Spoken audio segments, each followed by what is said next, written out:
नमस्ते दोस्तों, मैं सुदीप कुमार नायक काठमांडू नेपाल से।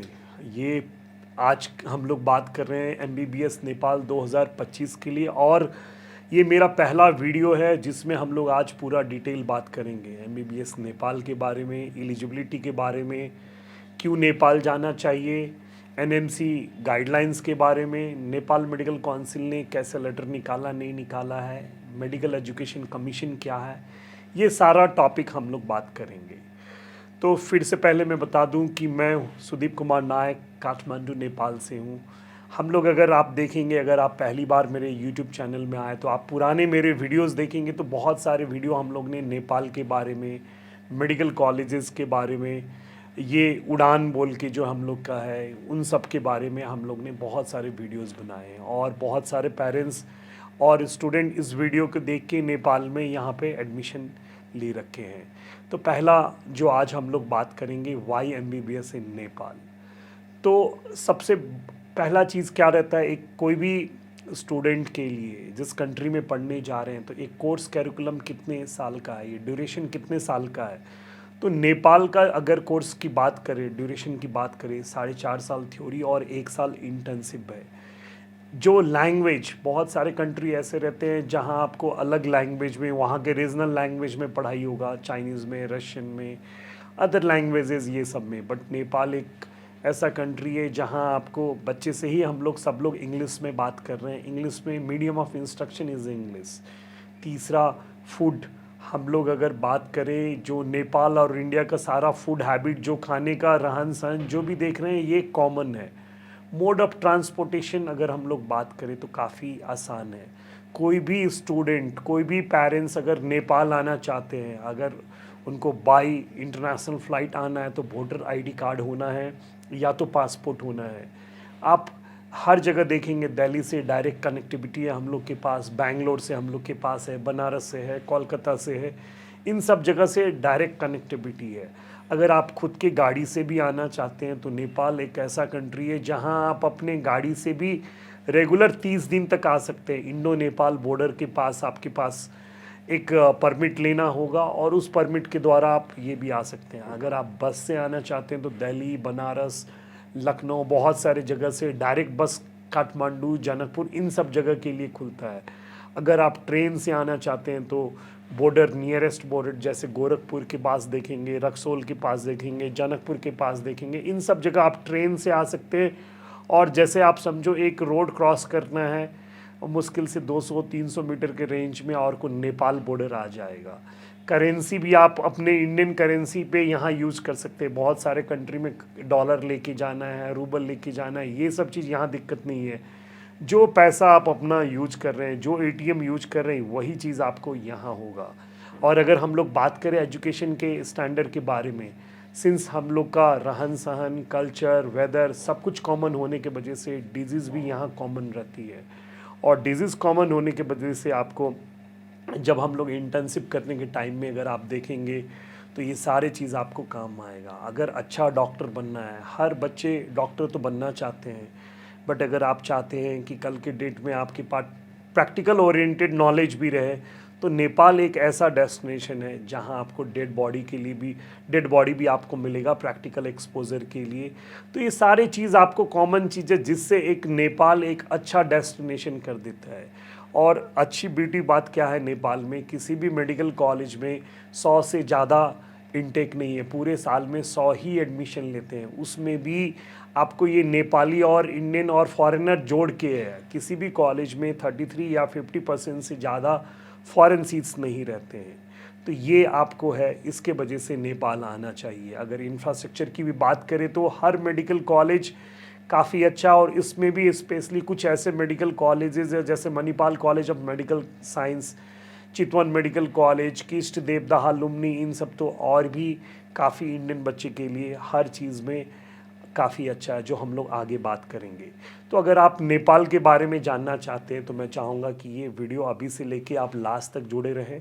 एलिजिबिलिटी के बारे में हम लोग बात करेंगे, एडमिशन का प्रोसीजर क्या है, फीस स्ट्रक्चर, स्कॉलरशिप क्या है, प्री बुकिंग क्या है, नेशनल मेडिकल कमीशन के बारे में हम लोग बात करेंगे। साथ ही पुराने वीडियोस भी मैं अभी जैसे बात किया वो भी आप देख सकते हैं। तो अब हम लोग बात करते हैं, अगर आप नेपाल में एडमिशन लेना चाहते हैं, एलिजिबिलिटी क्या है। अगर मुझे हर कंट्री का अपना एलिजिबिलिटी रहता है, तो इसी तरह नेपाल में अगर आप पढ़ना चाहते हैं तो पहला चीज़ आपको देखना है फिज़िक्स, केमिस्ट्री, बायोलॉजी, ये 3 सब्जेक्ट जोड़ के एग्रीगेट 50% होना है। उसके बाद उसमें भी फिज़िक्स, केमिस्ट्री, बायोलॉजी इंडिविजुअल भी 50-50% बहुत सारी यूनिवर्सिटी मांग देते हैं, ये भी ध्यान देना है। ऐसे भी कैटेगरी के बच्चे रहते हैं जो हम लोग देखते हैं हर बार तकलीफ होता है यहाँ आने के बाद, NIOS national open school board से है। तो ऐसे स्टूडेंट फॉर्म फिलअप करते वक्त, जो हम लोग आगे बात करेंगे, उसमें ध्यान देना चाहिए। तो पहला एलिजिबिलिटी फिजिक्स, केमिस्ट्री, बायोलॉजी में 50% होना है। दूसरा सबसे important eligibility NEET current year का होना है। अदर कंट्री में अगर आप 1 साल नीट पास है इंडिया में, तो आप 3 साल तक के लिए आप बाहर जा सकते हैं, वैलिड है आपका स्कोर, 2 या 3 साल का वैलिड है। बट नेपाल में करंट ईयर नीट स्कोर है तभी आप डायरेक्ट एडमिशन ले सकते हैं। अगर प्रीवियस ईयर का नीट है, उसके लिए भी यहाँ एडमिशन का प्रोसीजर है, जो हम लोग आगे बात करेंगे। तो ये था एलिजिबिलिटी के बारे में, एलिजिबिलिटी टू स्टडी MBBS इन नेपाल। अब हम लोग बात करें, जो मैंने डिफरेंट टॉपिक्स पे ये रखा है जिससे आपको आसान हो। हम लोग ने एक पार्ट बाय पार्ट मैंने क्वेश्चंस डाल रखे हैं, जो स्क्रीन में आप देख सकते हैं। अब हम लोग अगर बात करें मेडिकल एजुकेशन कमीशन के बारे में, MEC नेपाल, ये बहुत सारा कन्फ्यूजन रहता है। लोग सोचते हैं MEC का फॉर्म भरने का मतलब नेपाल का एग्ज़ाम देना है, कब भरना है, ये बहुत सारी चीज़ माइंड में आपके रहते। तो मैं ये बता दूं, ये MEC एक एजेंसी है, जैसे आपके नेशनल मेडिकल कमीशन है वैसे ही मेडिकल एजुकेशन कमीशन है। इनका काम है पॉलिसी बनाना, इनका काम है एडमिशन का प्रोसीजर गाइडलाइंस बनाना, और हर बच्चे जो नेपाल में एडमिशन लेना चाहते हैं, इनको लास्ट में MEC का काउंसलिंग देना। तो ये मैं आपको बता दूं, जैसे आप इंडिया में एक चीज़ तो हो गया नीट आपने एग्ज़ाम दिया, ये मिनिमम रिक्वायरमेंट है डॉक्टर बनने के लिए। वैसे ही आपका यहाँ नीट हो गया minimum requirement to take admission. But आपने इंडिया में जैसे काउंसलिंग का फॉर्म भरते हैं ऑल इंडिया के लिए या आप स्टेट वाइज, वैसे ही MEC है, मेडिकल एजुकेशन कमीशन का आपको फॉर्म फिलअप अनिवार्य रूप से करना है। इसका एग्ज़ाम नहीं देना है। एग्ज़ाम किसको देना पड़ेगा, क्या कैटेगरी का, ये हम लोग बात करेंगे। पहला चीज़ तो अगर आप नीट क्वालिफाइड है इस साल और 50 परसेंटाइल, जैसे 720 का जो एग्ज़ाम है पिछले साल 2024 में 50 परसेंटाइल 142 था, वैसे ही इस साल का जो भी 2025 का 50 परसेंटाइल मार्क्स रहेगा, उस स्कोर में आप डायरेक्ट एडमिशन ले सकते हैं। MEC का फॉर्म जब आप भरने जाएंगे, ये फॉर्म अभी खुला नहीं है, जुलाई अंतिम से लेके अगस्त 30 तक का जनरली एक टेंटेटिव डेट है। उस फॉर्म अगर आप भरते हैं तो वो फॉर्म में जब आप आगे बढ़ेंगे तो आपके पास 2 ऑप्शंस रहेंगे, एक तो आइदर थ्रू नीट, जो हम लोग बात कर चुके हैं, ये नीट के थ्रू, या आइदर थ्रू एग्ज़ाम किन को देना है, जिसको BP Koirala, IOM institute of medicine लेना, इन सब बच्चे के लिए ये एग्ज़ाम है। या तो पिछले साल आप इंडिया में आप नीट क्वालिफाइड है और इस साल आप नीट नहीं क्वालिफाइड है, इन सारे स्टूडेंट को नेपाल का एग्ज़ाम देना होगा, जो काठमांडू में होता है। फिज़िकल एग्ज़ाम होगा, नेपाली बच्चे के साथ होगा, English medium form of instruction रहेगा। बट दोनों कैटेगरी वाले बच्चे को जो एग्ज़ाम देना चाहते हैं या सिर्फ काउंसलिंग के थ्रू एडमिशन लेना चाहते हैं नेपाल में, ये दोनों को फॉर्म फिलअप करना अनिवार्य है। जो अभी इसका फॉर्म नहीं खुला है, जो जुलाई में खुलने वाला है, उसके बारे हम लोग आगे बात करेंगे। ये चौथा टॉपिक है MEC नोटिस पब्लिश ऑन 12 मार्च 2025। बहुत सारे कन्फ्यूज़न है, बहुत सारे वीडियोस बन रहे हैं कि नेपाल का फॉर्म खुल गया है। मैं आपको क्लियर कर दूं, मेडिकल एजुकेशन कमीशन का कोई अभी फॉर्म नहीं खुला है। ये जुलाई अंतिम में खुलेगा और अगस्त 30 तक ये फॉर्म भरने का डेट रहेगा। जो अभी नोटिस आया है, ये एकेडमिक कैलेंडर है। अगर आप स्क्रीन में देखेंगे क्लियरली लिखा हुआ है कब, जैसे आपके इंडिया में नीट एग्ज़ाम होने से पहले एक एकेडमिक कैलेंडर निकाला गया था, कब नीट का एग्ज़ाम होगा, कब काउंसलिंग होगा, कब क्लास होगा, वैसे ही ये एकेडमिक कैलेंडर है नेपाल में, कब आपको फॉर्म के लिए तैयार होना है, कब आपको यहाँ पे काउंसलिंग के लिए आना है और कब आपका क्लास स्टार्ट होगा। ये एकेडमिक कैलेंडर है। यहाँ आपको डरने की कोई ज़रूरत नहीं कि नेपाल में फॉर्म खुल गया और अगर आपने अभी फॉर्म नहीं भरा तो आपका एडमिशन नहीं होगा। और जो एग्ज़ाम के बारे में डाला ये फॉर्म, ये एग्ज़ाम नेपाली बच्चे के लिए है। सेल्फ अप्राइजल की जो बात करें, हर साल नेपाल में आप देखेंगे तो यहाँ के कॉलेजेस के इंस्पेक्शन होते हैं जैसे आपके इंडिया में भी होता है, उसी तरह इन सब सारे चीज़ को ध्यान देना है।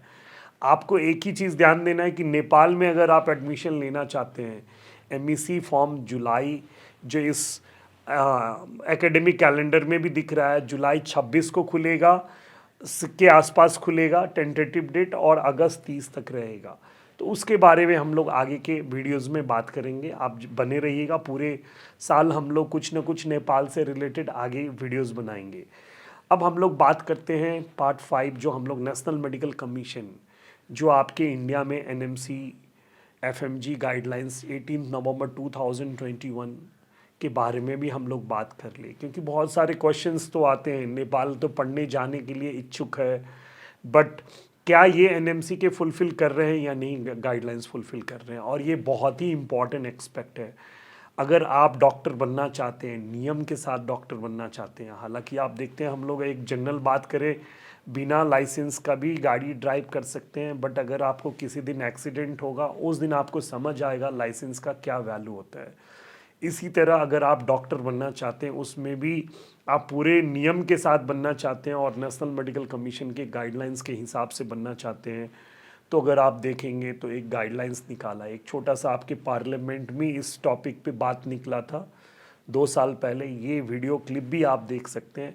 एनएमसी ने एक क्लियर गाइडलाइन डिक्लेयर की है कि विदेश में पढ़ने जाने वाले सभी स्टूडेंट को 3 बातों को एश्योर करना है, और सभी आपके द्वारा भी, आपके पास भी कई स्टूडेंट आते रहते हैं। एक, यहाँ नीट क्वालिफाइड होना चाहिए, वो ही विदेश में पढ़ने के लिए जा सकते हैं। दूसरा, इंडिया में 5.5 साल का कोर्स है, इंडिया इक्विवेलेंट कोर्स दुनिया में जिस कंट्री में हो वहां ही जा सकता है। तीसरा, जिस कंट्री में जाए उसको रजिस्ट्रेशन वहां प्रैक्टिस करने का भी मिलना चाहिए। वहां उसको प्रैक्टिस करने का परमिशन मिलती नहीं है, रजिस्ट्रेशन मिलता नहीं है, और उसको यहाँ इंडिया में छोड़ देते हैं, वो देश की हेल्थ के लिए ठीक नहीं है। इसलिए हमने 3 बातों को सुनिश्चित कर दिया है। जो एनएमसी गाइडलाइंस, मैं इस टॉपिक में बहुत सारे मेरे वीडियो में मैं बात कर चुका हूँ। ये पूरे नेपाल के जो 4.5 साल का थ्योरी, 1 साल का internship, medium of instruction English, यहाँ खुद का हॉस्पिटल है इंटर्नशिप के लिए, और लाइसेंस टू प्रैक्टिस, ये जो टॉपिक सब डाला, ये सारे चीज़ नेपाल में फुलफ़िल होते हैं। इसीलिए मैं चाहूँगा कि अगर आप नेपाल में एमबीबीएस करना चाह रहे हैं तो आप समझो आपका फ्यूचर सिक्योर है, आप गाइडलाइंस के साथ कर रहे हैं। कल आपको कोई टेक्निकल इश्यूज़ नहीं आएगा आपकी लाइफ में, जिससे कल के डेट में आपको रिग्रेट करना पड़े। अगर हम लोग बात करें अब Nepal medical council letter dated 10 November 2024, ये पार्ट 6 मैंने जो बनाया है। नेपाल मेडिकल काउंसिल 10 नवंबर 2024 को क्या लेटर निकालती है और आगे का लेटर का क्या मीनिंग है। देखिए, पिछले साल बहुत ही डिलेमा वाले साल था। नेपाल में बहुत सारे चीज़ निकले, बहुत लोगों के प्रयास के वजह से, बहुत लोगों के ये क्वेश्चन उठाने के वजह से आज के डेट में मैं गर्व के साथ बोल सकता हूँ कि नेपाल मेडिकल काउंसिल ने बहुत ही क्लियर कर दिया है 10 नवंबर 2024 को जो भी गाइडलाइंस, जो नेशनल मेडिकल कमीशन के जो गाइडलाइंस के जो भी रिक्वायरमेंट थे, ये लेटर में क्लियरली है। और पुराने जितने भी लेटर है, कभी भी क्या रूल होता है, जो नया लेटर के बाद पुराने किसी का कोई वैलिडिटी नहीं होता। तो अगर आज लेटेस्ट अगर आप देखते हैं, आज भी ये वेबसाइट में है, बहुत लोग ने बोला कुछ दिन के लिए निकाला है, या बहुत सारे शंका, नहीं भी बोला तो एक शंका था पेरेंट्स के बीच में। तो आज भी आप देख सकते हैं www.nmc, जो नेपाल मेडिकल काउंसिल nmc.org.np, इनके वेबसाइट में आपको क्लियरली ये आज भी नोटिस अवेलेबल होगा, और ये नोटिस के हिसाब से सारा आपका रिक्वायरमेंट फुलफ़िल हो रहा है। अब हम लोग बात करें आगे, अब हम लोग कैसे यूनिवर्सिटीज़ हैं नेपाल में, कितने यूनिवर्सिटीज़ हैं, कौन से कॉलेजेस हैं। तो नेपाल में 3 कैटेगरी के यूनिवर्सिटी, एक है गवर्नमेंट यूनिवर्सिटी, जैसे त्रिभुवन यूनिवर्सिटी कैटेगरी 1 में अगर हम लोग बात करें, 6 प्राइवेट मेडिकल कॉलेज और 2 government medical college, institute of medicine और Nepalese army medical college of science Kathmandu में। ये त्रिभुवन यूनिवर्सिटी के टोटल 8 मेडिकल कॉलेजेस हो गए। दूसरा कैटेगरी है public self funded. Kathmandu university ना तो गवर्नमेंट यूनिवर्सिटी है, ना तो उसको प्राइवेट बोला जा सकता है, ये पब्लिक सेल्फ फंडेड यूनिवर्सिटी है। इसके 11 मेडिकल कॉलेजेस है, जो आपको हम लोग आगे इस पे बात करेंगे। तीसरा ऑटोनोमस यूनिवर्सिटी, जैसे आपके इंडिया में जिपमर ये सब है, ऐसे ही ऑटोनोमस यूनिवर्सिटी बीपी कोइराला की अगर हम लोग बात करें, Karnali academy of health science, Madhes institute of health science, Rapti Pokhara academy of health science, ऐसे करके ये 6 ऑटोनोमस यूनिवर्सिटी है नेपाल में। अब बात करें अगर हम लोग, तो कॉलेजेस तो बहुत सारे हैं नेपाल में। कौन से कॉलेज अच्छे हैं, किसका इंफ्रास्ट्रक्चर अच्छा है, कहाँ बच्चे ज़्यादा सेटिस्फाइड है, तो देखिए नेपाल तो काफ़ी अच्छा डेस्टिनेशन है। बहुत सारे मेडिकल कॉलेज अच्छे हैं। अगर हम लोग कैटेगराइज करें कि कौन से कॉलेज में इंडियन बच्चे ज़्यादा अलुमनाई पास है, किसका एफएमजी का ट्रैक रिकॉर्ड अच्छा है, अगर हम लोग एवरेज में बात करें, जिसका फूड में देखें, अगर लेटेस्ट लैब लाइब्रेरी है, इक्विपमेंट्स है, जो एथिकल है, ये सारे चीज़ हम लोग, जो ट्यूशन फी आपका अभी बात हो रहा है बाद में नहीं भरे, ये सारे चीज़ करके हम लोग कैटेगराइज करें तो पहला मैं नाम दूंगा Manipal college of medical science Pokhara. एक तो शहर भी काफ़ी अच्छा है, मिनी स्विट्जरलैंड बोला जाता है नेपाल में Manipal college of medical science. ये नेपाल का पहला मेडिकल कॉलेज है जो काठमांडू यूनिवर्सिटी एफिलेटेड है। 1994 में ये इस्टेब्लिश हुआ, और ये कॉलेज से अगर हम लोग देखेंगे तो हज़ारों इंडियन बच्चे आज के डेट में अच्छे अच्छे हॉस्पिटल में काम कर रहे हैं। और यहाँ के बच्चे, अगर हम यूएसएमएली की बात करें या इन सब में, तो काफ़ी अच्छा पास्ट ट्रैक रिकॉर्ड है। अगर आप चाहेंगे तो यहाँ के विज़िट भी करिए। यहाँ का इंफ्रास्ट्रक्चर कोई भी इंडिया का टॉप प्राइवेट कॉलेज से नीचे हम लोग नहीं बात कर सकते हैं। और एमबीबीएस, एमडी, डीएम, एमसीएच सारे कोर्सेज यहाँ पढ़ाई हो रहे हैं। कोई भी फैकल्टी आपको, जो आप देखेंगे, कोई भी अनएक्सपीरियंस फैकल्टी नहीं मिलेगा। लैब, क्लासरूम का साइज़, इंफ्रास्ट्रक्चर, मेस, हॉस्टल के जो लिविंग स्टैंडर्ड, एवरीथिंग एक्सीलेंट। उस हिसाब से अगर हम लोग रेटिंग करें तो मणिपाल एक नंबर 1 डेस्टिनेशन रहेगा। और यहाँ पे 100 इनटेक में 50 स्टूडेंट इंडियन के लिए, फॉरेनर के लिए है। जो ये भी आपको देखेंगे स्ट्रेंथ 50-50 है, तो एक बच्चे का मेजोरिटी होने के वजह से फूड में भी आपको बहुत इंडियन के तरह से आपको होगा। मैथ्स, ये सारी चीज़, Indian faculty, Indian academic staff, non teaching staff, बहुत सारे आपको इंडियन यहाँ मिलेगा।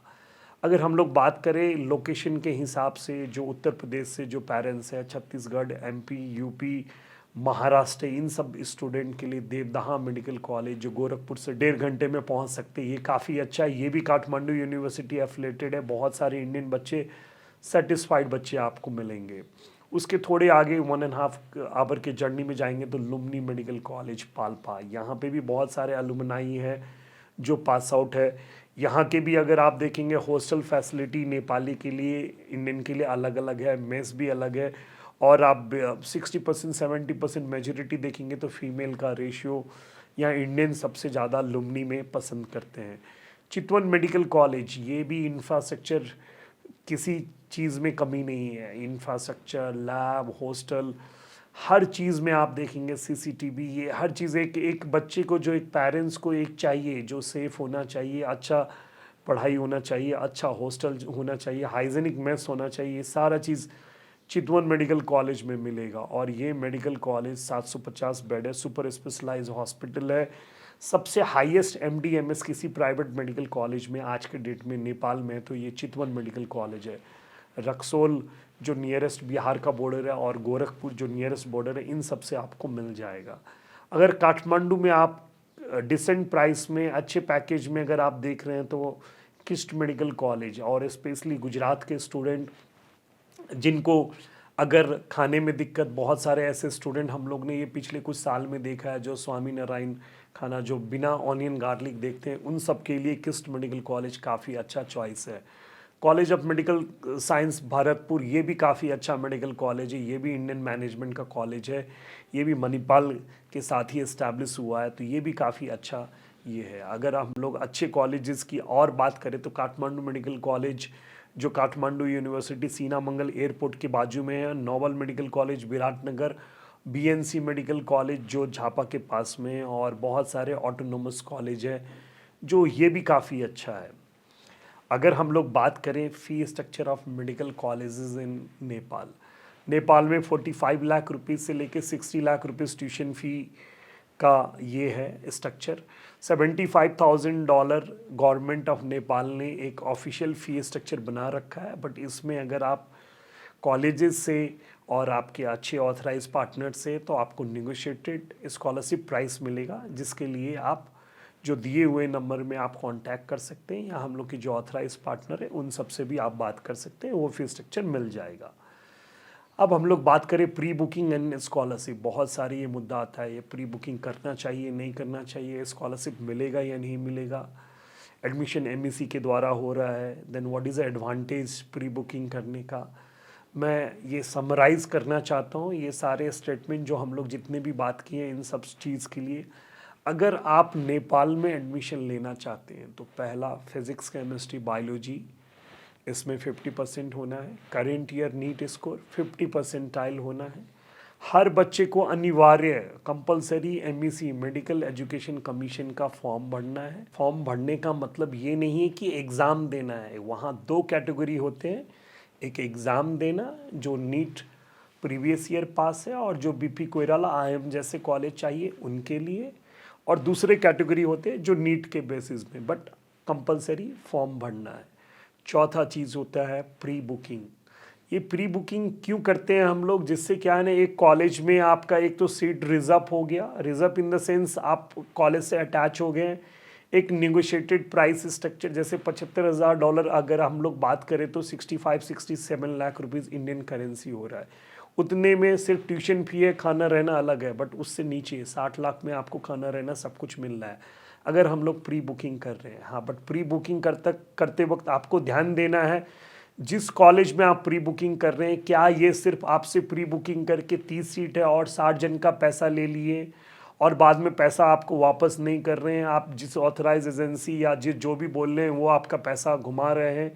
ये चीज़ आपको बहुत सतर्क होना है, प्रीवियस पास्ट रिकॉर्ड देखना है, उस कॉलेज में कितने सीट है फॉरेन सीट और कितने लोगों को वहाँ पे प्री बुकिंग हुआ। बहुत सारे ऐसे कॉलेजेस जो 30 के जगह 60 एडमिशन ले लेते हैं, पैसा आपका रोटेशन होगा, आपका पैसा टाइम पे वापस नहीं मिलेगा, बहुत सारे एजेंसी आपका पैसा घुमाते रहते हैं और लास्ट मोमेंट में जब आप काउंसलिंग के टाइम में आएंगे आपको ये आपके साथ चॉइस नहीं रहेगा क्योंकि आपका पैसा ऑलरेडी वहाँ पे फंसा हुआ है। वो जो चॉइस देते उस कॉलेज में आपको एडमिशन लेना है, इसीलिए प्री बुकिंग अच्छा भी है तो बुरा भी है। आपको ध्यान देना है कि किस कॉलेज में किस माध्यम से क्या प्री बुकिंग कर रहे हैं, और जो भी प्री बुकिंग कर रहे हैं उससे पहले एक आप ऑफिशियल मेल उस एजेंसी से मंगा लीजिए, क्या फ़ी स्ट्रक्चर है, क्या स्कॉलरशिप मिलेगा नहीं मिलेगा, या सिर्फ स्कॉलरशिप के नाम से आपका प्री बुकिंग लिया जा रहा है और आपको मिसगाइड किया जा रहा है। दूसरा आपको ध्यान देना है, नेपाल के लिए एडमिशन लेना है तो अभी से ही नेपाल के लिए लीजिए। बहुत सारे ऐसे एजेंसी होंगे, आपको मालूम है 200 स्कोर में 60 लाख रुपए में इंडिया में नहीं मिल रहा है, आपको इंडिया के नाम पे लेंगे, फिर लास्ट मोमेंट में आपको नेपाल के लिए डाइवर्ट करेंगे, जिससे आपको भी दिक्कत आ रहा है और हम लोग को भी दिक्कत आता है, आपके चॉइस वाले कॉलेज नहीं मिल पा रहे हैं। इसीलिए अगर आप नेपाल में एडमिशन लेना चाहते हैं, 5 मई को एग्ज़ाम है, या तो आप एग्ज़ाम के बाद आप आइए कैंपस विज़िट करिए, आपके जो नियरेस्ट पार्टनर है, जो ऑथराइज एजेंसी है उनसे मिलिए, वो आपको सारा अरेंजमेंट कर देंगे। कॉलेज विज़िट करिए, बच्चे लोग से मिलिए, हॉस्टल में देखिए, मेस फैसिलिटी देखिए, आप अपने आंखों से देखिए सही में प्रैक्टिकल एक्सपोजर है या नहीं है, कैसे हॉस्टल के स्टैंडर्ड, क्या एक रूम में 2 जन है या 6 जन है, खाने में 2 मील मिल रहा है या 3 मिल रहा है, कैसा खाना मिल रहा है, ये बहुत सारी इंपॉर्टेंट चीज़ है जो आपको इम्पॉर्टेंट रहेगा। साथ ही साथ हम लोग जो भी नंबर दिख रहा है, हम लोग के व्हाट्सअप, हम लोग हैं नेपाल में, हम लोग के व्हाट्सअप एनी टाइम चलते रहता है। आप मुझे या संतोष कुमार भगत, सुनील कुमार शाह, लव कुमार शाह, इन सबको किसी को आप कॉल कर सकते हैं, सारा डिटेल आपको मिल जाएगा, फ़ी स्ट्रक्चर से लेके कॉलेज का। और सबसे इम्पॉर्टेंट जो फ़ी स्ट्रक्चर हम लोग जो जिस टाइम में बात करेंगे वो फाइनल रहेगा। ऐसा नहीं कि आपको हम लोग स्कॉलरशिप के नाम पे लाएं और बच्चे यहाँ आने के बाद ये हिडन चार्ज वो चार्ज, हर साल ऐसे कंप्लेन हम लोग को सुनने में मिलता है कि एक फ़ी स्ट्रक्चर बोल दिया और यहाँ के बढ़ा दिया। और दूसरा प्री बुकिंग, जहाँ आपको मालूम है 200 सीट नंबर में पिछले साल नहीं मिला, आपको वहाँ पे आपको प्री बुकिंग करके पैसा डाल देते हैं और वापस लेने के लिए आपको पैसा टाइम पे मिलता नहीं या तो नहीं मिलता है। तो ये सारी चीज़ ध्यान दे के आप करेंगे तो आपके लिए आसान रहेगा। और यही चीज़ मैं चाहूँगा कि अगर आप MBBS नेपाल के बारे में फर्दर कोई इन्फॉर्मेशन चाहिए तो आप मेरे बाकी वीडियोस देखते रहिए, सब्सक्राइब करके रखिए, ये अपडेट आपको रेगुलर मिलता रहेगा। जय नेपाल, जय हिंद।